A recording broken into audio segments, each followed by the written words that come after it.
कराची वजीर दाखिला शेख रशीद अहमद ने कहा है कि सिंध हुकूमत को जो मदद चाहिए हम देने को तैयार हैं। वफाकी वजीर दाखिला शेख रशीद अपने दौरे कराची के दौरान वजीर आला सिंध सईद मुराद अली शाह से मुलाकात की। मुलाकात में अमन व अमान की सूरत हाल पर तबादला ख्याल भी किया गया। इस मौके पर वजीर आला सिंध सईद मुराद अली शाह ने कहा है कि पाकिस्तान खतरनाक ममालिक की फहरिस्त में 6ठे नंबर पर था, ताहम अब पाकिस्तान खतरनाक ममालिक की फहरिस्त में 126 नंबर पर आ गया है।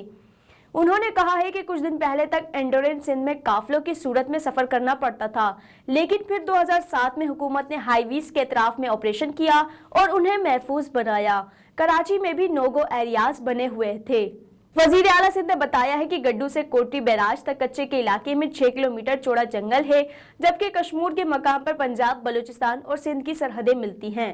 उन्होंने वजीर दाखिला से मकालमा करते हुए कहा है कि आप वफाकी वजीर दाखिला हैं, जब चाहें आ जाएं, हम मिलकर काम करेंगे। आपको सिंध में खुश आमदीद कहता हूँ। वफाकी वजीर दाखिला शेख रशीद अहमद ने कहा है कि सिंध हुकूमत को वजारत दाखिला से जो भी मदद चाहिए होगी हम मुहैया करेंगे और सिंध हुकूमत जब चाहे रेंजर्स की खिदमत हासिल कर सकती है।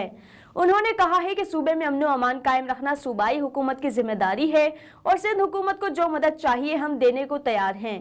वजीर आला सिंध ने कहा है कि हमें ऑपरेशन के लिए कुछ जदीद आलात की भी जरूरत है और सिंध हुकूमत जदीद आलात का बंदोबस्त कर रही है, ताहम जदीद आलात को हासिल करने के लिए वफाकी हुकूमत हमारी मदद करेगी।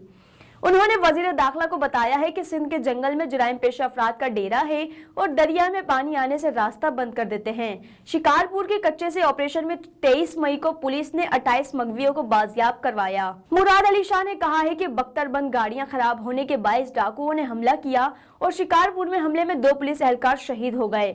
माजी में डेरा गाजी खान में लिडी गैंग ने लोगों को कत्ल करके वीडियो जारी की। हम जल्द शिकारपुर में कच्चे के इलाकों को डाकुओं से सफाया कर देंगे।